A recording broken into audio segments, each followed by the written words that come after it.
वहां बीजेपी फंस सकती है हरियाणा के अंदर।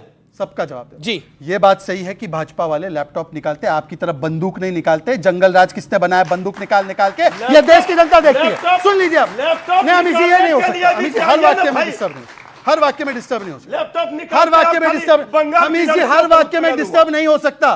अमित जी हर वाक्य में डिस्टर्ब नहीं कर सकते। आपने बोला, अब उनको बोलने दीजिए। अमित जी हर वाक्य में मैंने आपका नाम ही नहीं लिया। आपके बंदूक वाले समझ गए, मतलब कि यही है बंदूक वाले, समझ गए। चलिए अमित जी, तो आप मुझे कुछ भी बोले, आप मुझे कुछ भी बोले।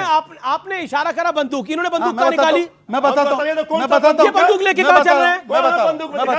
मैं बता रहा हूँ। हम कलम लेकर के 5 लाख नौकरी तेजस्वी यादव। अमित जी मैं चिल्ला के डिबेट में भी आते हैं, मैं भी चिल्ला के डिबेट करूंगा। अमित जी ये तरीका नहीं है। अब देखिए ये फ्लो को तोड़ रहे हैं, अब ये फ्लो को तोड़ रहे हैं, मैं उसके साथ अब ये फ्लो को तोड़ रहे हैं। उन्होंने 40-45 सेकंड मुझे बोला, बहुत कुछ बोला, मैंने कुछ नहीं हम बोला। तो सबसे बाद में आए हैं, मुश्किल से 3 मिनट नहीं बोला, ये करे 4। आपकी सीट 4 है, आपकी सीट के हिसाब से आपको समय मिला है भाई। मेरी 240 है, आपकी 4 है। भारी है। अरे बंदूक कोई, अच्छा ये क्लैरिफाई कर दीजिए, वो परेशान हो रहे हैं कि उनके पास बंदूक नहीं है भाई। ऐसा है, बंदूक नहीं है ना। ये दिल्ली में पुलिस आपकी, यूपी में पुलिस आपकी, कहीं ये ना पकड़े जाए। ऐसा है जी कि ईडी सीबीआई सब इनका है, पुकारे बंदूक हमारे पास है। जब आतंकी और माफियाओं के घर पर बुलडोजर चलता है तो सबसे ज्यादा आंखें इनकी नम क्यों होती है? अतीक के लिए और अंसारी के लिए। तो मुझे लगता है कि बंदूक और बंदूक वालों के साथ कौन है सबको पता है। अब मेरी बात पूरी हो जाने दीजिए, सुन लीजिए। इन्होंने कहा कि मैं कांग्रेस में था, मैं कांग्रेस से बीजेपी। बिल्कुल सही बात है। मुझे बताइए कि जब इंदिरा गांधी ने इमरजेंसी डाला तो लालू जी को जेल में डाला तो उन्होंने बेटी का नाम मीसा रखा था। जिस व्यक्ति ने अपने बेटी का नाम उस कानून पे रखा जो इंदिरा गांधी ने कानून लगाकर अपने आप को बंद करवाया था इनके नेता को, आज उनके साथ बैठे हैं और मुझे ज्ञान दे रहे हैं, मुझे ज्ञान दे रहे हैं। अनफेयर है। देखिए अभी टीम एनडीए से देखिए आप लोगों को लाइव पर बात हो रही है। जो मेरे इतिहास पे सवाल उठाते, अपना इतिहास बेटी का नाम मीसा रखकर उसी मीसा की जो इंदिरा गांधी के बेटे और पोतियों के साथ जाकर गठबंधन करते और मुझ पे सवाल उठाते, मुझे लगता है इतना हिपोक्रेसी लेकर कहां से आते हैं। मुझे पूरी बात बोली। आज मैं पूछना चाहता हूं, इन्होंने 370 पे आपने बात छेड़ी थी। आपको पता है ये संविधान बचाओ इनके अलायंस का नारा था ना? नहीं था। जब तक 370 लागू था, जम्मू कश्मीर में भारत का संविधान लागू नहीं होता था और भारत के हर हिस्से में वाल्मीकि समाज को अधिकार मिले, पर जम्मू कश्मीर में नहीं मिले। 370 हटने के बाद पहली बार वाल्मीकि समाज को वहां पर अधिकार मिला। ये इसके खिलाफ है क्या? और नेशनल कॉन्फ्रेंस ने कहा है, नेशनल कॉन्फ्रेंस इंडिया अलायंस में उनका कांग्रेस के साथ गठबंधन हुआ है। वो कहते हैं हम अगर जीते तो हम 370 री इंपोज करेंगे। आप पूछ लीजिए कि 370 के साथ है, 370 के खिलाफ है। वाच सुन लीजिए, पटेल जी ने और आंबेडकर जी ने 370 का विरोध किया था। आप 370 के साथ या आंबेडकर के खिलाफ? एक सेकंड साहब, शांत हो जाइए आप लोग। सत्यप्रकाश मिश्रा की बारी है। अन्याय नहीं, देखिए अनफेयर नहीं होना चाहिए। सत्यप्रकाश, ये चुनाव देश का तो है नहीं, जम्मू कश्मीर का चुनाव है, तो 370 को वापस कैसे लेकर आएंगे? राहुल गांधी यदि ऐसा कहते हैं और उमर अब्दुल्ला भी इस बात को वहां की जनता को कह रहे हैं, तो वो जनता जम्मू कश्मीर की जनता को गुमराह कर रहे हैं, पहली बात। दूसरी बात, समाजवादी पार्टी और राष्ट्रीय जनता दल सामाजिक न्याय की पार्टी है, जिसमें दलितों, आदिवासियों और पिछड़ों को आरक्षण की बात कही जाती है।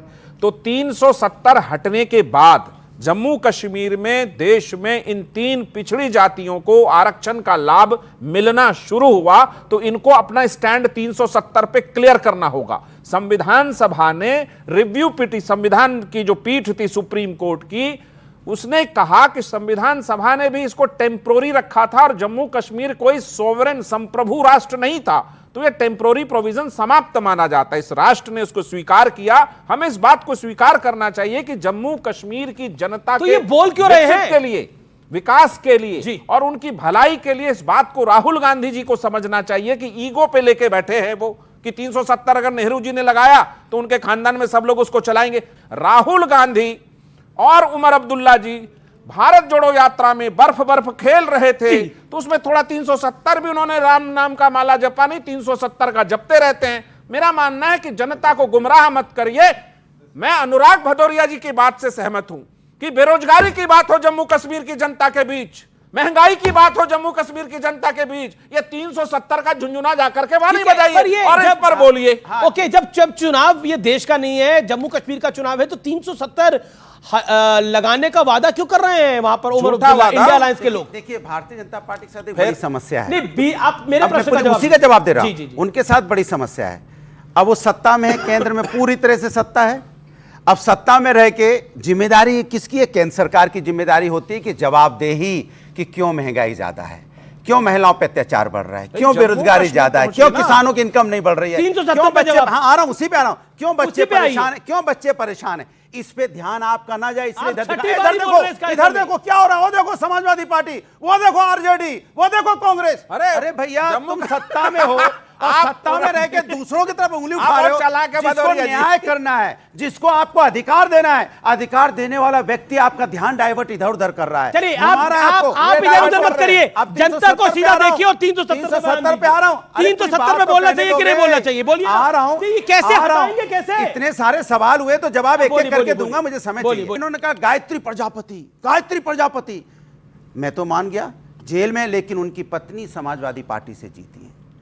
अभी जब चुनाव में इनको अमेठी जीतनी थी तो उनको लेके साथ घूम रहे थे, उनसे वोट पत्नी का मंगवा रहे दोष थे, है? तब नहीं ध्यान आया। पत्नी का क्या दोष है? अगर पति का अच्छा, अब अच्छा कमाल है, आप कमाल है। गिरफ्तार करोगे अभी तो तो परिवार का आपकी कोई पत्नी का सदस्य दोष होगा, गलती मैं करता है तो गिरफ्तार आप करूंगा कहते तो मेरी दोषी पत्नी का होता दोष है, होगा। और आप कह रहे हो नहीं दोषी है। कमाल का लिबरल समाज है। आपने टिकट दिया है। लेकिन क्या वाकई गठबंधन के लिए विचारधारा और देश हित के साथ अनदेखी हो रही है? क्योंकि 370 की बात करके यही बात हो रही है।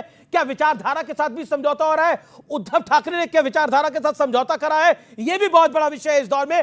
संजय गुप्ता आ गए स्टूडियो, जोरदार तालियां संजय गुप्ता के लिए। शिवसेना उद्धव ठाकरे के हैं। एक सेकेंड रुक के जाइए, ये उद्धव ठाकरे जी भी समझौता कर रहे हैं क्या समझौता अपनी विचारधारा के साथ? नहीं, देखिए उद्धव जी अपने तो हिंदुत्व कांग्रेस पे का थे। पटका क्यों डाल लिया? नहीं, कांग्रेस का कोई पटका नहीं डाला। किसी साथी से हाथ मिला लेने से कोई ऐसा नहीं पटका होता। डाला जी। पटका डालने से अगर कोई किसी के फंक्शन में गया है, कोई किसी से हाथ मिला रहा है, तो इसका मतलब थोड़ी है उसने अपनी विचारधारा को त्याग दिया। चलिए अभी इस पे आगे बात होगी कि विचारधारा को त्यागा कि नहीं त्यागा। लेकिन शहजाद पूनावाला हमारे साथ है। क्या विचारधारा के साथ और साथ ही साथ देश हित के साथ समझौता हो रहा है? हमने देश हित के साथ समझौते की बात करी, विचारधारा के साथ समझौता हो रहा है। मैं आपको 3 उदाहरण दे देता हूं। ये उद्धव जी के ही साथी है और उद्धव जी ही है जो कहते थे कि कश्मीर से कन्याकुमारी तक एक भारत एक संविधान होना चाहिए और 370 हटना चाहिए। आज इन्हीं के अलायंस के जो लोग हैं एनसी, वो कहते हैं 370 वापस आना चाहिए। पूछिए इनसे 370 हटाने के पक्ष में या उसके साथ है। बताइए दूसरी संजय बात, गुप्ता, बताइए, दो बताइए। छोटे और सवाल, दो जी, छोटे जी, और एक- सवाल, एक करके- दो छोटे और सवाल। स्वर्गीय बाला साहेब ठाकरे जी ने वैसे तो कहा था कि कांग्रेस के